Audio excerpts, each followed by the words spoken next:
నమస్తే, నేను Yashoda. Welcome to Pallavi TV. Crime స్టోరీలు, రాబరీలు సినిమాలో చూస్తే థ్రిల్ ఉంటుంది. అదే రియల్ లైఫ్ లో జరిగితే షాక్ అవుతాం.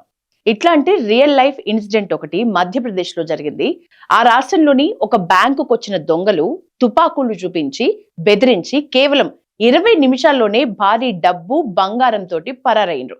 చూడటానికి సినిమాల్లో రాబరీ లాగా చాలా ఇంట్రెస్టింగ్ గా అనిపిస్తున్న మధ్యప్రదేశ్ లోని బ్యాంక్ ఆఫ్ మహారాష్ట్ర బ్రాంచ్ లో నిజంగానే ఈ భారీ దోపిడీ జరిగింది. శుక్రవారం మధ్యాహ్నం మధ్యప్రదేశ్లోని సింగ్రౌలీలో బ్యాంక్ ఆఫ్ మహారాష్ట్ర బ్రాంచ్ లోకి మొదట ఒక ఇద్దరు వ్యక్తులు వచ్చిండ్రు. లోపలికి వెళ్లగానే తుపాకీలు తీసిండ్రు, సిబ్బందిని బెదిరించిండ్రు. ఆ తర్వాత వెంటనే మరొక ముగ్గురు లోపలికి రావటంతో బ్యాంకు మొత్తం వారి కంట్రోల్లోకి వెళ్లిపోయినట్లయింది.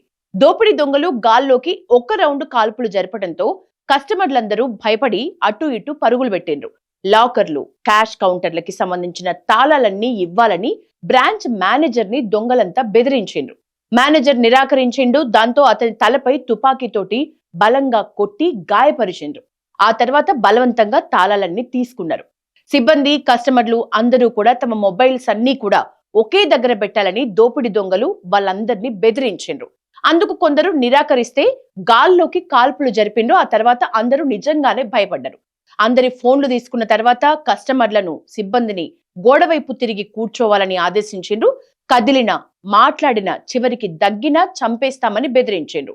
దోపిడీ సమయంలో ఒక దొంగ బ్యాంక్ గేట్ దగ్గర నిలబడితే మరొక ఇద్దరు బ్యాంక్ లోపల కస్టమర్లకు తుపాకీ గురిపెట్టి నిలబడిండ్రు. మరొకిద్దరు బ్యాంక్ మేనేజర్ దగ్గర నుంచి లాక్కున్న తాళాలతోటి లాకర్లన్నీ తెరిచిండ్రు. సుమారు 15 కోట్ల విలువైన బంగారం, 35 లక్షల క్యాష్ తీసుకున్నారు.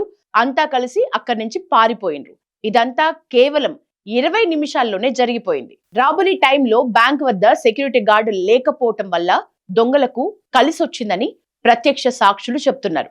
క్షణాల్లో అంతా జరిగిపోయిందని ఒక కస్టమర్ చెప్తే, దగ్గినా కూడా చంపేస్తామని దొంగలు బెదిరించారని మరొక కస్టమర్ చెప్పిండ్రు.